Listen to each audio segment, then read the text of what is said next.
ಈ ಹೋರಾಟ ಮಾಡ್ತಿರೋದು ನಮ್ಗೆ ಅವಮಾನ ಅನಿಸುತ್ತೆ. ನಮಗೆ ಹೆಸರಾಂತ ಚಿತ್ರನಟರು ಇಷ್ಟು ವರ್ಷದಲ್ಲಿ ಯಾವತ್ತೂ ಕೂಡ ಎಂತೆಂಥ ಚಿತ್ರಗಳು ಬಂದಿದ್ದಾವೆ, ಎಂತೆಂಥ ಹೊಸ ಚಿತ್ರನಟರು ಇದ್ದಾರೆ, ನಟಿಯರು ಬಂದಿದ್ದಾರೆ. ಆದರೆ ಹಳೆ ಕಾಲದಲ್ಲಿ ಬರ್ತಾ ಇದ್ದಕ್ಕಂಥ ನಾವು ಮಕ್ಕಳಿದ್ದಾಗಿಂದನೂ ಕೂಡ ಇಲ್ಲಿ ತನಕ ನೋಡೋ ಅಂಥ ಚಲನಚಿತ್ರಗಳು ಇಲ್ಲಿವರೆಗೂ ಯಾವುದು ಬಂದಿಲ್ಲ.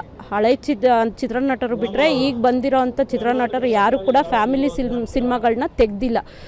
ಇವಾಗೇನು ನಮ್ಮ ಅಪ್ಪಾಜಿಯವರು, ವಿಷ್ಣು ಅಪ್ಪಾಜಿಯವರು ಏನು ಸಿನಿಮಾಗಳನ್ನ ತೆಗೆದಿದ್ದಾರೆ, ಅವರು ತೆಗೆದಿರೋ ಅಂಥ ಚಿತ್ರಗಳಲ್ಲಿ ಬರುವಂಥ ಫ್ಯಾಮಿಲಿ ಕಥೆಗಳಿರ್ಬೋದು, ಸಂಸಾರಿಕ ಕಥೆಗಳಿರ್ಬೋದು, ಮತ್ತು ಹಾಡುಗಳಿರ್ಬೋದು, ನಮ್ಮ ನಾಡು ನುಡಿ ನೆಲ ಜಲದ ಬಗ್ಗೆ, ಹೆಣ್ಣುಮಕ್ಳ ಬಗ್ಗೆ, ಒಂದು ಹೂವಿನ ಬಗ್ಗೆನೂ ಕೂಡ ಎಷ್ಟು ಒಂದು ಇದರಲ್ಲಿ ಒಂದು ಕೇಳೋಕ್ಕೆ ಎಷ್ಟು ಹಿಂಪಾಗುತ್ತೆ ಹಾಡುಗಳನ್ನ ಅಂತ ಹೇಳಿದ್ರೆ ಅಷ್ಟು ಹಿಂಪಾಗಿದೆ.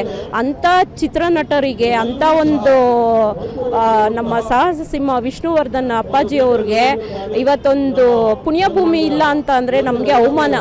ಇಷ್ಟು ವರ್ಷದಲ್ಲಿ 14 ವರ್ಷದಿಂದ ಎಷ್ಟು ಜನ ಮುಖ್ಯಮಂತ್ರಿಗಳು ಬಂದಿದ್ದೀರಿ, ನೀವು ಎಷ್ಟು ಜನ DC ಗಳು ಬಂದಿದ್ದೀರಿ. ಯಾರಾದರೂ ಒಬ್ಬರು ಈ ಒಂದು 10 ಗುಂಟೆ ಜಾಗಕ್ಕೆ ಒಂದು ಸಿಗ್ನೇಚರ್ ಮಾಡಿ, ನೀವು ಮಾಡಿ ಪುಣ್ಯಭೂಮಿನ ಅವರ ಒಂದು ದೇವಾಲಯವನ್ನು ಇಲ್ಲಿ ಕಟ್ಟಿ ಅಂತ ಹೇಳಿಬಿಟ್ಟು ನೀವು ಒಂದು ಸಿಗ್ನೇಚರ್ ಮಾಡಿದ್ದಿದ್ರೆ ನಮ್ಗೆ ಇವತ್ತು ಈ ಫ್ರೀಡಮ್ ಪಾರ್ಕಲ್ಲಿ ಕೂತ್ಕೊಂಡು ಉಪವಾಸ ಸತ್ಯಾಗ್ರಹ ಮಾಡುವಂಥ ಪರಿಸ್ಥಿತಿ ಇರ್ತಾ ಇರಲಿಲ್ಲ ಅಂತ ಈಗಲೂ ಕಾಲ ಮಿಂಚಿಲ್ಲ. ಈ ಒಂದು ಉಪವಾಸ ಸತ್ಯಾಗ್ರಹ ಮುಂದಕ್ಕೆ ದೊಡ್ಡ ತಿರುವನ್ನ ತಗೊಳ್ಳೋದಕ್ಕೂ ಮುಂಚೆ ನೀವು ಎಚ್ಚೆತ್ಕೊಂಡು ಇದಕ್ಕೆ ಪರ್ಮಿಷನ್ ಕೊಡಬೇಕು ಅಂತ ಹೇಳಿ ನಾನು ಈ ಮುಖಾಂತರ ಕೇಳ್ಕೊತೀನಿ.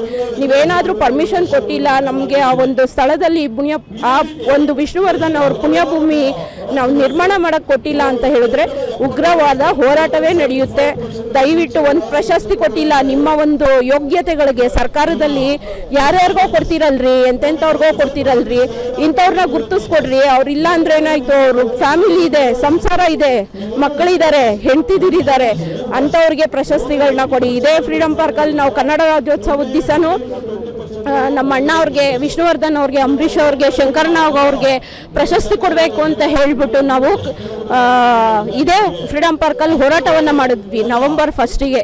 ಆಯಿತಾ, ನಮ್ಮ ಬರೀ ಹೋರಾಟ ಮಾಡೋದೇ ನಮ್ಮ ಕೆಲಸ ಆಗೋಗಿದೆ. ಆಯಿತಾ, ಸರ್ಕಾರದಿಂದ ಯಾವುದೇ ರೀತಿ ನಮಗೆ ಸಹಕಾರ ಕೊಡ್ತಾ ಇಲ್ಲ. ನೀವು ದಯವಿಟ್ಟು ಈ ಮುಖಾಂತರ ನಾವು ಕೇಳ್ಕೊಳ್ಳೋದು, ಈ ಒಂದು ಪುಣ್ಯಭೂಮಿಗೆ 10 ಎಕರೆ ಜಾಗದ್ದು ಇದಕ್ಕೆ ಪರ್ಮಿಷನ್ ಕೊಡಿ. ನಾವು ಇನ್ನೊಂದು ಕನ್ನಡ ಶಾಲೆ ಹಾಕ್ಕೊಂಡಿರೋದು ರಾಜಕೀಯವಾಗಿ ಹೋರಾಟ ಮಾಡ್ತೀವಿ ಅಂತಲ್ಲ, ನಿಸ್ವಾರ್ಥಿಗಳು, ಸ್ವಾಭಿಮಾನಿಗಳು ಇಲ್ಲೆಲ್ಲ ಕೂತಿರೋ ಅಂಥವ್ರು 15 ಜನ ಇದ್ರೂ ಕೂಡ ಪರವಾಗಿಲ್ಲ, ನಾವು ಸ್ವಾಭಿಮಾನದಿಂದ ಹೋರಾಟ ಮಾಡ್ತಾ ಇದ್ದೀವಿ. ದಯವಿಟ್ಟು ಇದಕ್ಕೆ ನೀವು ರೆಸ್ಪಾನ್ಸ್ ಮಾಡಲೇಬೇಕು. ನೀವು ರೆಸ್ಪಾನ್ಸ್ ಮಾಡಿಲ್ಲ ಅಂತ ಹೇಳಿದ್ರೆ ಮುಂದಿನ ದಿನಗಳಲ್ಲಿ ಉಗ್ರವಾದ ಹೋರಾಟವನ್ನು ಇದೇ ಫ್ರೀಡಮ್ ಪಾರ್ಕಲ್ಲಿ ಹಮ್ಮಿಕೊತೀವಿ. ಆಮೇಲಿಂದ ಹೋರಾಟಗಾರರು ಮನಸ್ಸು ಮಾಡಿದ್ರೆ ಯಾವ ಥರ ಬೇಕಾದರೂ ಹೋರಾಟ ತಿರುವನ್ನ ತಗೊಬೋದು. ದಯವಿಟ್ಟು ಅದಕ್ಕೆಲ್ಲ ಆಸ್ಪದ ಮಾಡಿಕೊಡ್ಬೇಡಿ ಅಂತ ಈ ಮುಖಾಂತರ ಸರ್ಕಾರಕ್ಕೆ ನಾನು ಧಿಕ್ಕಾರ ಹೇಳ್ತೀನಿ. ನಿಮ್ಮನ್ನ ಹೊಗಳ್ಬೇಕು ಅಂದರೆ ನಮ್ಗೆ ಇದೊಂದು ಪುಣ್ಯಭೂಮಿ ಮಾಡ್ಕೊಂಡು ಒಂದು ದೇವಾಲಯ ಕಟ್ಟಕ್ಕೆ ಪರ್ಮಿಷನ್ ಮಾಡಿಕೊಡಿ ಅಂತ ಹೇಳಿ ಕೇಳ್ಕೊತೀನಿ. ಶ್ರೇಷ್ಠ ನಟ ಡಾಕ್ಟರ್ ವಿಷ್ಣುವರ್ಧನ್ ಅವರ ಪುಣ್ಯಭೂಮಿಯನ್ನು ನೀಡಿದ ಏಡಿ ಸರ್ಕಾರಕ್ಕೆ, ಪುಣ್ಯಭೂಮಿಯನ್ನು ನೆರವೇರಿಸಿದ ಏಡಿ ಸರ್ಕಾರಕ್ಕೆ ಬೇಕೇ ಬೇಕು. ಎಲ್ಲಿ ತನಕ ಹೋರಾಟ, ಏತಕ್ಕಾಗಿ ಹೋರಾಟ. ಸ್ವಾದಿಷ್ಟತೆಯ ಸ್ವಾದ, ತಾಜಾತನದ ಆಹ್ಲಾದ, ಉತ್ತಮ ಆರೋಗ್ಯ ಮತ್ತು ಹೆಚ್ಚಿನ ರೋಗ ನಿರೋಧಕ ಶಕ್ತಿಯ ವೃತ್ತಿಗೆ ಈಗ ನಿಮಗೆ ಸಿಗುತ್ತಿದೆ ಉತ್ತಮ ಗುಣಮಟ್ಟದ ಪೌಷ್ಟಿಕಾಂಶ Shri Vaidik millet health mix. ಇದು ಸಿರಿಧಾನ್ಯಗಳ ಸಂಪತ್ತು.